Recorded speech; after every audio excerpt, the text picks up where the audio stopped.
नमस्कार दोस्तों, स्वागत है आपका आपके अपने YouTube channel RBSC online classes में। हम बात कर रहे थे आपके सामाजिक विज्ञान के तीसरे पार्ट के बारे में।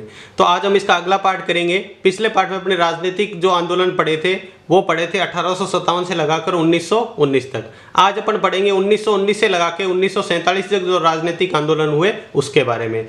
तो इसमें देखो, ये सबसे महत्वपूर्ण, इस पार्ट का जो सबसे महत्वपूर्ण पर्सन माना जाता है, या तो ये पूरा का पूरा इसी हिसाब से पूछ लिया जाता है कि राजनीतिक आंदोलन 1919 से 1947 तक हुए उनके बारे में, या इनमें से एक या दो जरूर पूछ लिए जाते हैं। तो आप इसको बहुत ध्यान से सुनिएगा, आपको सुनने से बारे में याद हो जाएगा। तो आप इसको बहुत ध्यान से देखिएगा और पूरा वीडियो देखिएगा ताकि आपको यह क्वेश्चन आसानी से क्लियर हो जाए। तो देखो, इसके अंदर ये दिया हुआ है, सबसे पहले राजनीतिक आंदोलन है वो है 1919 से लगा के 1947 तक। ठीक है, तो सबसे पहले बात करते हैं जो रोलेट एक्ट है उसके बारे में। तो रोलेट एक्ट क्या था? देखो, जैसे कि आपको पता है प्रथम विश्व युद्ध हुआ था, उसके बाद में अंग्रेजों ने भारत को यह आश्वासन दिया था, अंग्रेजों ने भारत को ये वादा किया था कि हम इसके बाद में, प्रथम युद्ध के बाद में, हम आपको बहुत सारी सुविधाएं देंगे। लेकिन हुआ क्या? उसका उल्टा। ना तो उन्होंने सुविधाएं दी, उसके विपरीत उन्होंने क्या किया? बहुत ज़्यादा प्रताड़ित करना शुरू कर दिया। ठीक है, तो 1919 में क्या हुआ है? रोलेट एक्ट पास किया गया, जिसके अंतर्गत किसी भी व्यक्ति को संदेह के आधार पर गिरफ्तार किया जा सकता है और उसे अपील, दलील या वकील का अधिकार नहीं था। इसे काला कानून कहा गया। यानी 1919 में जो रोलेट एक्ट पास किया गया, सबसे पहले तो आपको याद रखना है 1919 में कब पारित हुआ था? 1919 में। ठीक है, इसके अंदर क्या था? जो कोई किसी व्यक्ति को, अगर मान लो अंग्रेजी सरकार थी, किसी व्यक्ति पर कुछ संदेह होता था तो इसको क्या कर लेती थी? गिरफ्तार कर लेती थी। अगर मान लो उस व्यक्ति को कोई भी, वो कहीं पर भी जाकर अपील नहीं कर सकता था। अगर उसको गिरफ्तार कर लिया तो ना तो वो अपील कर सकता था, ना ही कहीं उस पर जाके दलील कर सकता था, मतलब कि उसके खिलाफ कोई कानून भी नहीं था, और किसी वकील को भी हायर नहीं कर सकता था। ये अधिकार उनके पास नहीं थे। अगर मान लो किसी को संदेह भर में ही अंग्रेज क्या करते थे? उनको गिरफ्तार करके और सीधा जेल में डाल देते थे। इसे काला कानून नाम दिया गया। उसके बाद है जलियांवाला बाग हत्याकांड। सबसे महत्वपूर्ण है जलियांवाला बाग हत्याकांड। आपने सुन ही रखा होगा। पहले तो देखो, जलियांवाला बाग है कहां पर? अमृतसर में। कहां पर है? अमृतसर में।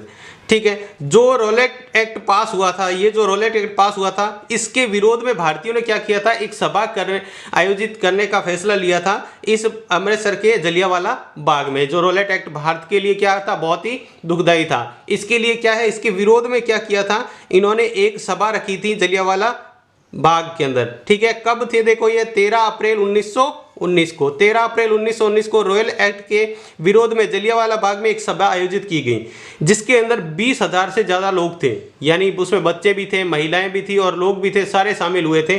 ठीक है, जैसे ही जनरल डायर उसके अंदर एंटर हुआ, उसके अंदर बहुत छोटा सा गेट था, गेट भी ज़्यादा बड़ा नहीं था। तो उसने एंटर होते ही सैनिकों को, इस भीड़ को देखते ही गोली चलाने का आदेश दे दिया, और सैनिक तब तक वहां पर गोलियां चलाते रहे जब तक उनके पास जो कारतूस थे या बंदूक की जो गोलियां थी वो खत्म नहीं हो गई। तो बहुत ज़्यादा वहाँ पर ये दुखदायी घटना थी, मतलब बहुत ही ज़्यादा भयानक घटना थी वहाँ की। आपको याद रखना है 13 अप्रैल 1919 को। जलियांवाला हत्याकांड कब हुआ? 13 अप्रैल 1919 को। अमृतसर में है ये जलियांवाला बाग, वहाँ पर।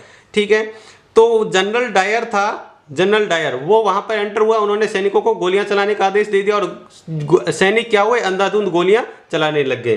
ठीक है, तो वहां पर कुछ लोग तो वहां पर भाग के निकलने की कोशिश कर रहे थे, लेकिन बहुत सारे लोग मारे भी गए। ऐसा माना जाता है, सरकार ने तो कहा था सिर्फ 379 लोग, 379 ही लोग मरे थे, जबकि कांग्रेस समिति थी उसने बताया था कि 1000 लोग मारे गए, और वास्तव में 1000 से ज़्यादा व्यक्ति मरे थे वहाँ पे। ठीक है, इसके बाद अगला आंदोलन है खिलाफत आंदोलन। यह आंदोलन भारतीय मुसलमानों द्वारा तुर्की के खलीफा के सम्मान में चलाया गया था। देखो, यह आंदोलन का किसके द्वारा चलाया गया था? मुसलमानों के, भारत में जो मुसलमान थे उनके द्वारा जो चलाया गया था, तुर्की के खलीफा के सम्मान में चलाया गया था। तुर्की का जो खलीफा था उसके सम्मान में ये चलाया गया था 19 अक्टूबर 1919 को। देखो, ये 13 अप्रैल 1919 था, यहाँ भी 1919 है, लेकिन 19 ही आपको याद रखना है। 19 यानी 19 अक्टूबर 1919 को खिलाफत दिवस मनाया गया। ठीक है। इस आंदोलन में गांधी जी शामिल हुए। इस आंदोलन में क्या हुए, खिलाफत आंदोलन में गांधी जी शामिल हुए और केसर ए हिंद की जो उपाधि उनकी थी, उन्होंने उस उपाधि को भी वापस लौटा दिया। उनको जो गांधी जी को उपाधि दे रखी थी केसर ए हिंद की उपाधि, उन्होंने उसको लौटा दिया था, ठीक है। फिर वहां पर एक संधि हुई थी, सब्र संधि, ठीक है। सब्र संधि में तुर्की का क्या हो गया, विभाजन हो गया और जो धर्मनिरपेक्ष राष्ट्र घोषित कर दिया गया और खलीफा का पद था वो भी उसको बाद में समाप्त कर दिया गया था। उसके बाद अगला जो है वो है असहयोग आंदोलन। असहयोग आंदोलन, देखो असहयोग आंदोलन, जो जलियांवाला जो बाग हत्याकांड हुआ था, जो खलीफा का पद समाप्त कर दिया और ये सारा हुआ, तो गांधी जी को इससे अत्यंत पीड़ा हुई और उन्होंने क्या किया, इस सरकार के असहयोग का प्रस्ताव किया। यानी 1920 में गांधी जी ने क्या किया, जो गांधी जी के नेतृत्व में असहयोग आंदोलन प्रारंभ किया। यानी उन्होंने कांग्रेस जो सरकार थी, कांग्रेस के सामने समिति थी, उनके सामने ये प्रस्ताव रखा। उन्होंने क्या किया, इस आंदोलन का प्रारंभ कर दिया। कब, 1920 में। देखो पहले जो तीनों ही आंदोलन थे वो 1919 के थे, ये जो चौथा आंदोलन है अब स्टार्ट हुआ 1920 में। सन भी आपको याद रखने अच्छी तरह। नेतृत्व में असहयोग आंदोलन प्रारंभ हुआ। इसके अंतर्गत सरकारी उपाधियों को छोड़ने, विदेशी वस्तुओं का बहिष्कार करने, न्यायालयों व विधानसभाओं के त्याग करने का निश्चय किया। इसमें क्या किया, असहयोग आंदोलन मतलब अंग्रेजों का सहयोग नहीं देने का किया। जो अंग्रेजों ने जो भारतीयों को सरकारी उपाधियां दे रखी थी वो छोड़ने का निर्णय लिया। विदेशी चीजें जो अंग्रेजों की जब बाहर से विदेशी चीजें आई थी उनका बहिष्कार करने का फैसला लिया। न्यायालयों में और विधानसभाओं में जो जो व्यक्ति वहां पर नियुक्त थे उन्होंने क्या किया, वहां से त्याग करने का निश्चय किया। इस आंदोलन में 30,000 व्यक्तियों को क्या किया गया, जेल भेज दिया गया। 30,000 व्यक्तियों को वहां से जेल भी भेज दिया गया। तो देखो इस आंदोलन में क्या हुआ, 30,000 से ज्यादा व्यक्तियों को क्या हुआ, जेल भेज दिया गया। परंतु 5 फरवरी 1922 में क्या हुआ, जो चोरा चोरी कांड हुआ, इससे क्या हुआ, चोरा चोरी कांड के कारण क्या हुआ, गांधी जी ने क्या किया, इस असहयोग आंदोलन को समाप्त कर दिया, यानी वापस ले लिया। ये वापस लेने से क्या हुआ, बहुत सारे लोगों को क्या हुआ, इसका गांधी जी की यह घोषणा देखकर बहुत सारे नेता क्या रह गए, आश्चर्यचकित रह गए। तो इसका असहयोग आंदोलन था, बहुत सारे लोगों ने इसका साथ दिया, लेकिन फिर भी इसको गांधी जी ने क्या किया, वापस ले लिया था। इससे क्या हुआ, सुभाष चंद्र बोस को भी अत्यंत कष्ट हुआ था ये असहयोग आंदोलन वापस लेने से। इसके बाद नेक्स्ट है साइमन कमीशन। देखो साइमन कमीशन क्या था, 1919 में जो भारतीय सरकार के अधिनियम जो कार्य थे उनकी समीक्षा करने के लिए क्या है, जो जॉन साइमन था उसे सन 1927 में क्या किया, उनकी अध्यक्षता में एक टीम का गठन किया गया जो भारतीय जो अधिनियम चल रहे थे उनकी समीक्षा करने के लिए, उनकी देखभाल करने के लिए, उनकी देखने के लिए कि क्या क्या ये नियम बना रहे हैं। तो उसके लिए एक सर जॉनसन नाम का एक व्यक्ति था, उसने क्या किया, उसकी अध्यक्षता में एक कमीशन बनाया गया जिसका नाम था साइमन कमीशन। तो फिर क्या हुआ, 3 फरवरी 1928 को जब साइमन कमीशन बम्बई पहुंचा तो इसका घोर विरोध हुआ। जब ये साइमन कमीशन मुंबई पहुंचा तो वहां पर इसका क्या हुआ, घोर विरोध हुआ, क्योंकि यहाँ पर इस कमीशन में कोई भी भारतीय नहीं था, कोई भी भारतीय शामिल इसमें नहीं था। जब ये लाहौर में इसका विरोध करने के वाले नेता लाला लाजपत राय पर जब इसका लाहौर में इसका विरोध किया गया, जो विरोध करने के प्रमुख नेता जो लाला लाजपत राय थे, उन्होंने क्या किया, अंग्रेजों ने उनके ऊपर लाठियों की वर्षा कर दी, यानी बहुत ज़्यादा अधिक लाठियां उन पर बरसाई, जिसके कारण वो लाला लाजपत राय क्या हो गए, घायल हो गए। और फिर क्या हुआ, 1 महीने बाद उनका देहांत हो गया। ठीक है, तो 1 महीने बाद उनका क्या हो गया, देहांत हो गया, किसका, लाला लाजपत राय का। उसके बाद है सविनय अवज्ञा आंदोलन। जो सविनय अवज्ञा आंदोलन है, 12 मार्च 1930 को गांधी जी ने अपने 18 कार्यकर्ताओं के साथ साबरमती आश्रम से दांडी समुद्र तट की ओर प्रस्ताव किया। यानी दांडी जो गुजरात के अंदर है वहां पर क्या है, उन्होंने वहां पर जाने का प्रस्ताव किया, साबरमती आश्रम से दांडी तक जाने का, जो लगभग 200 किलोमीटर है, वहां पर पैदल जाने का उन्होंने प्रस्ताव किया। गांधी जी ने 6 अप्रैल 1903 को दांडी पहुंचकर, देखो 12 मार्च को स्टार्ट हुए थे और 6 अप्रैल को वहां पहुंचे। 1930 को दांडी पहुंचकर नमक बनाकर अंग्रेजी कानून तोड़ा। अंग्रेजों का था कि उनकी परमिशन के बगैर कोई नमक नहीं बना सकता था, लेकिन गांधी जी ने इस कानून को, अंग्रेजी कानून को तोड़कर वहां नमक बनाना प्रारंभ कर दिया। यह आंदोलन तेजी से भारत में फैल गया और ब्रिटिश सरकार को 60,000 लोगों को जेल में डाला। यानी इसमें क्या हुआ, ब्रिटिश सरकार को ये पूरे भारत में फैल गया, जिससे ब्रिटिश सरकार ने 60,000 भारतीयों को क्या हुआ, जेल में डाल दिया गया। और सविनय अवज्ञा आंदोलन ही ऐसा था जिसमें महिलाओं ने भी भाग लिया था, महिलाओं भी बहुत अधिक महिलाओं ने इसमें अंदर भाग लिया था और बहुत कम समय में ही क्या हुआ, उन्होंने 60,000 लोगों को जेल में डाल दिया गया था।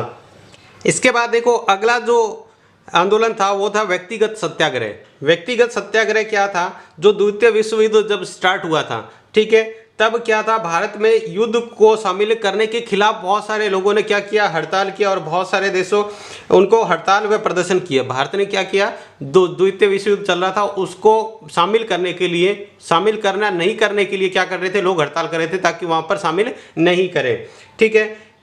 तो हड़ताल, और गांधी जी ने क्या किया, सत्याग्रह की बजाय उसमें क्या किया, व्यक्तिगत सत्याग्रह का प्रस्ताव रखा, व्यक्तिगत सत्याग्रह का प्रस्ताव रखा। तो 17 अक्टूबर 1940 को कांग्रेस ने व्यक्तिगत सत्याग्रह आंदोलन शुरू कर दिया, जो प्रस्ताव रखा था उसको स्वीकार कर लिया, और 17 अक्टूबर 1940 को 1940 आ गया अब, ठीक है। तो 17 अक्टूबर 1940 को क्या किया, कांग्रेस ने व्यक्तिगत सत्याग्रह आंदोलन को शुरू कर दिया। विनोबा भावे, देखो जो ये सत्याग्रही के, जो गांधी जी ने क्या किया, सत्याग्रही के लिए जो जिन व्यक्तियों का चुनाव किया था, सत्याग्रही जो चुने थे एक एक करके, वो क्या करते थे, सार्वजनिक स्थानों पर जाकर, ठीक है, सार्वजनिक स्थानों पर जाकर क्या करते थे, वहां पहुंचते थे और लोगों को युद्ध के खिलाफ भाषण देते थे, ताकि युद्ध में न जाने के लिए भाषण देते थे सार्वजनिक स्थानों पर पहुंचकर, ठीक है। तो इसके लिए सबसे पहले जो व्यक्ति थे सत्याग्रही, वो था विनोबा भावे। पहले सत्याग्रही थे जिन्होंने 3 माह की सजा दी गई। ये पहले व्यक्ति थे, ऐसा कार्य करने के लिए अंग्रेजों ने उनको क्या किया, सजा सुनाई और 3 माह की सजा काटी। इसके बाद दूसरे व्यक्ति थे जो जवाहरलाल नेहरू, और दूसरे, और ब्रह्मदत्त तीसरे सत्याग्रही थे। इस व्यक्तिगत में 30,000 लोग पकड़े गए। ऐसा करने के लिए 30,000 लोगों को पकड़े गए। अंग्रेजों ने जो इनको 30,000 व्यक्तियों को ऐसा करते हुए सत्याग्रह के लिए पकड़ा। उसके बाद है सबसे महत्वपूर्ण भारत छोड़ो आंदोलन। भारत छोड़ो आंदोलन 8 अगस्त 1942 को, कब, 8 अगस्त 1940 था, ये 42, 8 अगस्त 1942 को अखिल भारतीय कांग्रेस समिति की बैठक में गांधी जी ने भारत छोड़ो का प्रस्ताव स्वीकार कर लिया। यानी गांधी जी ने वहां पर क्या हुआ, एक प्रस्ताव रखा था। 8 अगस्त 1942 को अखिल भारतीय कांग्रेस समिति की बैठक हो रही थी। अखिल भारतीय कांग्रेस समिति की जो बैठक चल रही थी, उसमें क्या हुआ, गांधी जी ने, जो मुंबई के अंदर चल रही थी, कहाँ पर चल रही थी ये, मुंबई के अंदर, ठीक है। गांधी जी ने क्या किया, अपना प्रस्ताव रखा, क्या, भारत छोड़ो का प्रस्ताव, और जो कांग्रेस समिति ने क्या कर लिया, उसको स्वीकार कर लिया। वहीं गांधी जी ने एक अपना मंत्र भी दिया था, ठीक है, या नारा दिया था, मंत्र या नारा कह सकते हैं, करो या मरो, या तो अपनी देश को स्वतंत्रता कराओ या फिर उस देश की स्वतंत्रता के लिए मर मिटो। तो करो या मरो मतलब स्वतंत्र करो या मर मिटो के लिए नारा दिया। परंतु 9 अगस्त की भोर से पहले ही, यानी 8 अगस्त को ये शुरू किया था उन्होंने, ये सारी मीटिंग वगैरह, 9 अगस्त की सुबह होते से पहले ही क्या किया, गांधी जी के सहित अन्य प्रमुख कांग्रेसी नेता को गिरफ्तार कर लिया। जो ब्रिटिश सरकार थी उन्होंने क्या किया, इसको गिरफ्तार कर लिया, और इस आंदोलन से शांतिपूर्वक हड़ताल करना, सार्वजनिक सभाएं करना, लगान देने से मना करना तथा सरकार का असहयोग करना बताया गया। इस आंदोलन का जो मुख्य कारण क्या था, इस आंदोलन में क्या क्या शामिल था, देखो, शांतिपूर्वक, एक तो हड़ताल करना, शांति से हड़ताल करना, बिना दंगे के और इनके हड़ताल करना, सार्वजनिक सभाएं करना, ठीक है, और लगान देने से मना करना, जो अंग्रेजों के लगान थे उसको देने से मना करना, तथा सरकार का असहयोग करना, यानी सरकार का सहयोग नहीं देना बताया गया। इस आंदोलन में गांधी जी का अंतिम संघर्ष बताया गया है। इसको क्या बताया गया है कि गांधी जी का ये अंतिम संघर्ष था।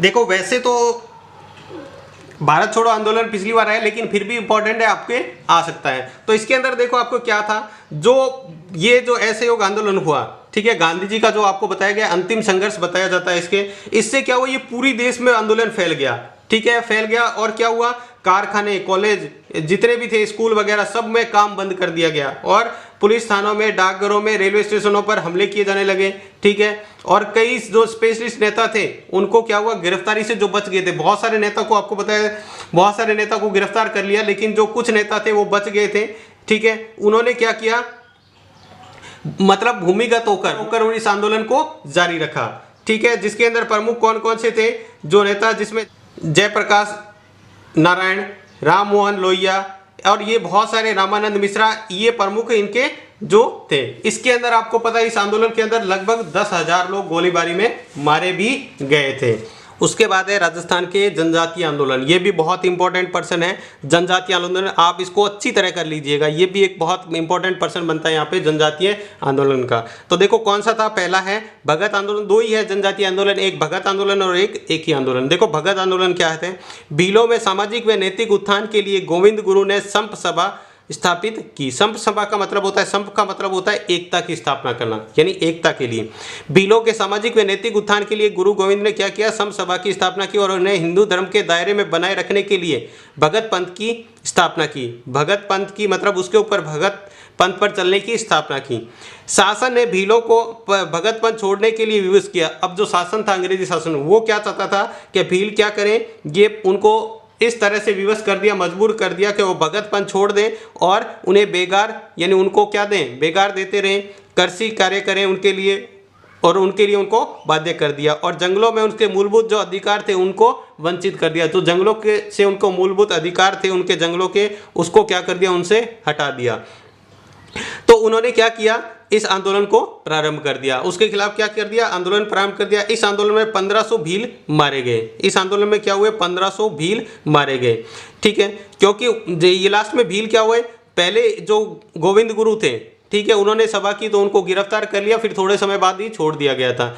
लेकिन उसके बाद में जब इनको दोबारा मानगढ़ की पहाड़ियों पर, कहां पर, मानगढ़ की पहाड़ियों पर इन्होंने वापस भीलों को एकत्रित किया और ये सभा चल रही थी, तब सभा में क्या हुआ, अंग्रेजों ने इसके खिलाफ, मतलब उनके ऊपर हथियारों से, अंग्रेजों ने क्या किया, हथियारों से उनके ऊपर आक्रमण कर दिया और जिसके अंदर लगभग 1500 भील क्या हुए, मारे गए। इस आंदोलन में 1500 भील मारे गए और गोविंद गुरु को क्या कर लिया, 10 साल की कारावास की सजा सुना दी, यानी 10 साल के लिए उनको जेल में डाल दिया गोविंद गुरु को। उसके बाद है एक ही आंदोलन। मोतीलाल तेजावत भी क्या थे, एक प्रमुख जनजातीय नेता थे। मोतीलाल तेजावत, आपने नाम सुना होगा, प्रमुख जनजातीय क्या थे, नेता थे। ठीक है, उन्होंने भीलों व ग्रासियों को अपने नेतृत्व में संगठित करने के लिए एक ही आंदोलन शुरू किया। भीलों को और ग्रासियों को, दोनों ही जनजाति है, ठीक है, ठीक है, तो उनको क्या किया, एकत्रित करके उनको संगठित करके एक ही आंदोलन शुरू किया। और इसका क्या कहा था, सामंतों शासकों की दमनकारी नीति व बेगार के प्रति अपना विश्वास प्रकट करना था, यानी इनसे मुक्ति पाना इनका था। जो अंग्रेज, जो सामंत लोग थे, सामंत मतलब जो पैसे वगैरह ब्याज पर इन पर देते हैं, इनसे, और जो शासन करने वाले लोग थे उनसे, और उनकी दमनकारी जो नीति थी, मतलब उनको परेशान करने की जो नीति थी, उनसे क्या किया, उन्होंने बेगार लेना, उनसे पैसे लेना, ये प्रति उनके लिए क्या था, उनके खिलाफ ये आंदोलन शुरू किया। तो ये थे राजस्थान के प्रमुख जनजातीय आंदोलन। तो आज वाले जो दोनों ही टॉपिक थे बहुत महत्वपूर्ण थे, आप इसको अच्छी तरह कीजिएगा अगर आप इस चैप्टर में पूरे 6 नंबर प्राप्त करना चाहते हैं। दोनों ही 6 नंबर के पर्सन बनने लायक है, जैसे राजस्थान के जनजातीय आंदोलन ये है, और राजस्थान के जो राजनीतिक आंदोलन 1919 से लगाकर 1947 तक जो हुए थे वो हैं। तो आप इसको अच्छी तरह याद कर सकते हैं इस नोट से, ताकि आपको कोई दिक्कत रहे। तो आज की क्लास में बस इतना ही। क्लास आपको कैसी लगी हमें कमेंट बॉक्स में लिखकर जरूर बताएं। तो आज की क्लास में बस इतना ही, धन्यवाद।